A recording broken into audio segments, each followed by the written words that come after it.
को कहीं ना कहीं अंशकालिक कहा जाता है, लेकिन उस आदेश में इस बात का जिक्र है कि हम 8 घंटे पढ़ाते हैं, और जब हम 8 घंटे पढ़ाते हैं तो हम कैसे अंशकालिक? ये भी एक यक्ष प्रश्न है। तो उसमें काफी कुछ हम लोग के पक्ष में लिखा है, लेकिन सिर्फ वही एक दिक्कत आ गई कि जो हम कंटिन्यू टिल डेट की मांग कर रहे थे कि हमें मार्च 2017 से लगातार, चूंकि भारत सरकार ने अपना एफिडेविट उसमें लगाया था कि हम 2017 से लगातार इनको पैसा दे रहे हैं, वो डॉक्यूमेंट है हमारे पास, और उत्तर प्रदेश की सरकार उस पैसे को खर्च नहीं कर पा रही है। पीएबी बोर्ड से जो पैसा आता है सर, वो उसका भी ऑडिट होता है, जून के महीना में ऑडिट होता है, और उस ऑडिट में एकदम लिखा हुआ है कि उत्तर प्रदेश की सरकार नॉट स्पेंट, मतलब बार बार इस बात का जिक्र है उसमें कि जो भारत सरकार ने पैसा दिया उसको उत्तर प्रदेश की सरकार खर्च नहीं कर पाई। Not spent, not spent, not spent, not spent लिखा है। 2017 not spent, 2018 not spent, 2019 not spent, 2020, 2021, 2022, ये उसमें लिखा हुआ है। और उसके बाद भी भारत सरकार कहती, उत्तर प्रदेश की सरकार कहती है कि भारत सरकार पैसा नहीं दी तो हम राजेंद्र कैसे सिंह, मुझे व्हाट्सएप पर लिख के भेजिए। राजेंद्र सिंह अगर मेरे साथ आते हैं, जोड़ना चाह रहे हैं तो मुझे लिंक भेजिए, मुझे व्हाट्सएप पे लिखिए, मैं अभी आपको जोड़ता हूं। ब्रिजवान सिंह हम दिल्ली से हैं। ब्रिजवान सिंह लगातार पूछ रहे हैं कहां से हैं, तो मैं बता दूं मैं दिल्ली से हूं।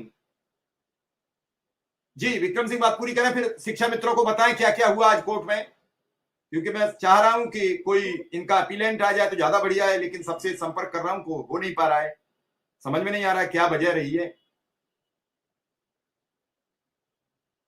आप रखिए सर, हम हैं। जी जी आप रखिए।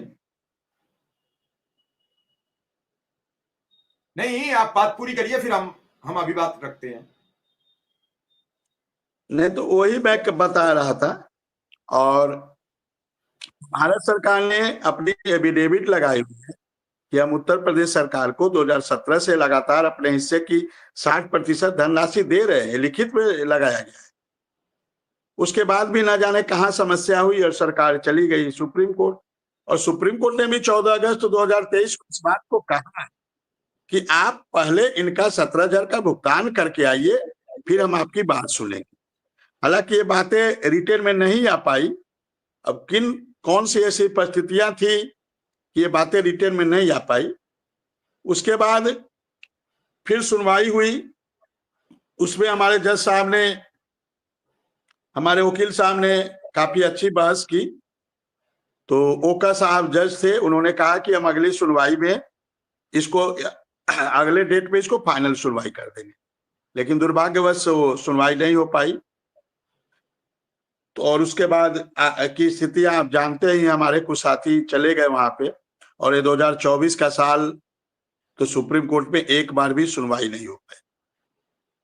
हम लोग को आगे बढ़ना था, हम लोग को पीछे कर दिया गया।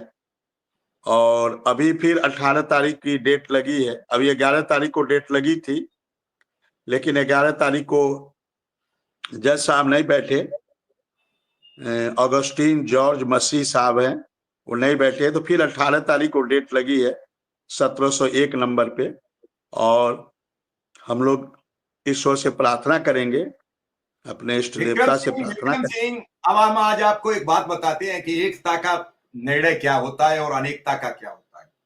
छात्रों का निर्णय, सिर्फ 20,000 छात्र थे और आज सरकार झुकी। पहले निर्णय आता, फिर नहीं माना, बच्चे दोबारा बैठ गए धरने पर। अब सरकार ने अभी फिर एक आदेश जारी किया, अब एम देवराज ने जारी किया है, जो प्रमुख सचिव उत्तर प्रदेश शासन है। आयोग के सचिव का नहीं माना बच्चों ने आदेश, अब आयोग के सचिव ने आदेश अभी जारी किया है।